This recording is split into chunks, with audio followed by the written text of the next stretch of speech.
Nous sommes avec Bertrand Lérette, directeur de la programmation au WAC 2017. Bertrand, bonjour. Bonjour.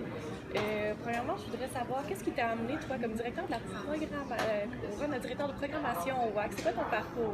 Oui, il y a 3 ans, j'ai été bénévole dans le comité de programmation avec Jonathan Parent qui était au Web à Québec dans ce temps-là. Oui. Donner un coup de main sur toute montrer la programmation, donc voir un peu ce qui se passait ici. L'année d'après, Jonathan a donné le flambeau à moi. Donc, je me suis ramassé en tant que directeur de la programmation. C'est à ce moment-là que j'ai continué avec l'équipe qui avait déjà en place. Puis cette année, j'ai repris encore le mandat pour faire la programmation. Avec une nouvelle équipe, par contre, on a changé un peu le système de vote au niveau des évaluations, de tous les conférenciers et des choses qu'on avait à faire.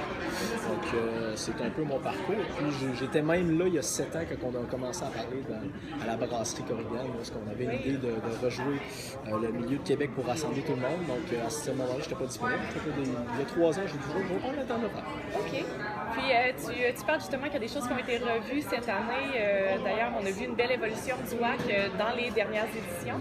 Qu'est-ce qui mène finalement cette évolution-là? C'est quoi le grand objectif, la grande vision que vous avez pour le WAC dans les prochaines années? Dans les prochaines années, c'est sûr que moi, quand je suis arrivé ici, je voulais, vu que je naviguais un peu à l'international dans les conférences pour voir un peu d'autres sujets, d'autres conférenciers, je voulais amener ces gens-là à Québec. Parce qu'à Québec, on a des experts dans le milieu. Je trouvais ça important qu'on amène d'autres experts pour échanger avec les gens d'ici. Donc, c'est pas juste de se faire montrer comment faire, mais aussi de créer des maillons avec ces gens-là. Donc, les gens de l'extérieur, les gens internes, des opportunités de business pour ces gens-là. Après ça, ce qu'on a passé, c'est qu'on a changé un petit peu la méthode de choisir au niveau des thématiques qu'on choisissait. Avant, c'était un petit peu pêle-mêle. Là, on a commencé l'année passée à mieux diviser ça. Donc, on a 4 pistes qui vont être design, communication marketing, développement et l'innovation aussi cette année. Donc, on se base sur ces 4 choses-là pour aller chercher des conférences et aller chercher des gens de ces différentes industries. On remarque également, tu me dis on veut aller faire se rejoindre les gens. De plus en plus, le WAC, c'est un événement qui est en train de devenir international. Donc, on voit des partenariats avec la France. On dit qu'il y a des gens qui viennent d'Afrique cette année. Comment ça s'orchestre finalement? Est-ce qu'on veut grossir, devenir justement un événement qui a d'envergure internationale, plus de gens? C'est quoi les projets par rapport à ça? Par rapport à ça, au niveau de l'ambition qui est du WAC se développe plus au niveau de la semaine numérique. La semaine numérique est une semaine numérique parce qu'il y a plusieurs événements, dont le Web à Québec, qui est un des gros événements forts de la semaine.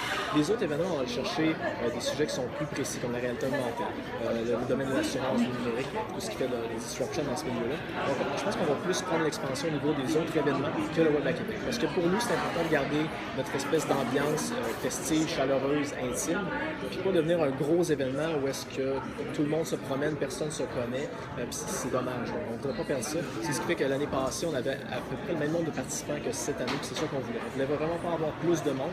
Moi, j'en voulais même moins. Ça n'a pas passé.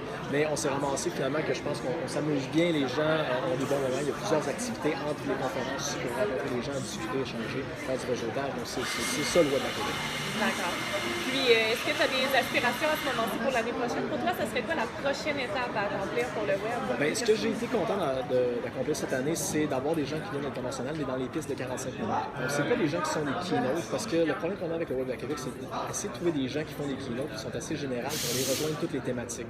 Donc, ce qu'on va aller chercher, c'est des gens qui sont des gens comme, mettons, Gogan Krishna, qui est de chez Google, qui est assez précis dans son sujet. Donc, on ramène dans une piste de design où est-ce que les gens vont pouvoir aller poser des questions plus précises. Donc, en allant chercher les experts dans chaque piste, comme ça, on s'assure d'avoir un calibre international assez grand. Puis, on garde nos keynotes quand même si on a l'envergure internationale aussi chaque année. D'accord. Je te remercie. Puis, est-ce qu'on se retrouve l'année prochaine pour la prochaine édition? Très certainement. Très certainement. Merci beaucoup. Merci.